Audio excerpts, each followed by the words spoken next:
നബിദിനാഘോഷവുമായി ബന്ധപ്പെട്ട ഏത് ചർച്ചയിലും നമ്മൾ ആദ്യം മനസ്സിലാക്കേണ്ടത് ദീനിൻ്റെ അടിസ്ഥാനമായ നിയമമാണ്. അത് അല്ലാഹു സുബ്ഹാനഹു വതആല ഈ ദീൻ മുഹമ്മദ് നബി സല്ലല്ലാഹു അലൈഹി വസല്ലമയിലൂടെ നമുക്ക് പൂർത്തീകരിച്ച് തന്നിട്ടുണ്ട്.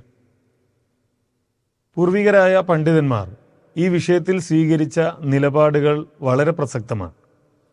സൂറത്ത് നൂറിലെ 63-ാമത്തെ ആയത്തിലുള്ള ഫൽയഹ്ദരില്ലദീന യുഖാലിഫൂന അൻ അംരിഹി എന്ന ആയത്തിൻ്റെ ഭാഗം ഇമാം ഇബ്നു കസീർ റഹിമഹുല്ലാഹ് വിശദീകരിക്കുന്നത് കാണാം.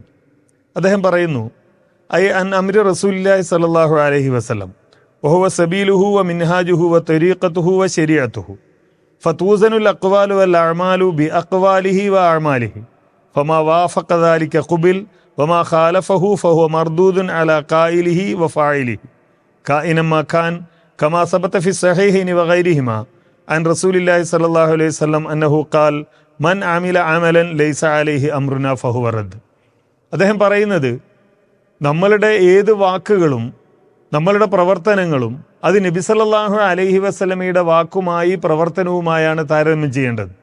അള്ളാഹുവിൻ്റെ റസൂലിൻ്റെ വാക്കുമായി യോജിച്ചു വരുന്നതാണോ നമുക്കത് സ്വീകരിക്കാം, അള്ളാഹുവിൻ്റെ റസൂലിൻ്റെ വാക്കിനോട് യോജിക്കാത്തതാണോ നമുക്കത് തിരസ്കരിക്കാം. ഇതാണ് ഈ വിഷയത്തിൽ ഒരു മുസ്ലിം സ്വീകരിക്കേണ്ട ഏറ്റവും പ്രധാനപ്പെട്ട മാനദണ്ഡം. നബിദിനാഘോഷവുമായി ബന്ധപ്പെട്ട് അത് ആഘോഷിക്കണം എന്ന് പറയുന്ന ആരോടെങ്കിലും നിങ്ങൾ ചോദിച്ചു നോക്കൂ. റബീഉൽ അവ്വൽ മാസത്തിന് അല്ലെങ്കിൽ റബീഉൽ അവ്വൽ 12-ന് റബീഉൽ അവ്വലിലെ ഏതെങ്കിലും ഒരു ദിവസത്തിന് എന്തെങ്കിലും ഒരു പ്രാധാന്യമോ പ്രത്യേകതയോ നൽകി നബി സല്ലല്ലാഹു അലൈഹി വസല്ലമ ഒരു അനുഷ്ഠാനം നമ്മെ പഠിപ്പിച്ചിട്ടുണ്ടോ? ഉണ്ടെങ്കിൽ അത് അള്ളാഹുവിൻ്റെ റസൂലിൻ്റെ പ്രവർത്തനവുമായി യോജിക്കുന്നതാണ്, അത് അള്ളാഹുവിൻ്റെ ദീനിൽപ്പെട്ടതാണ്.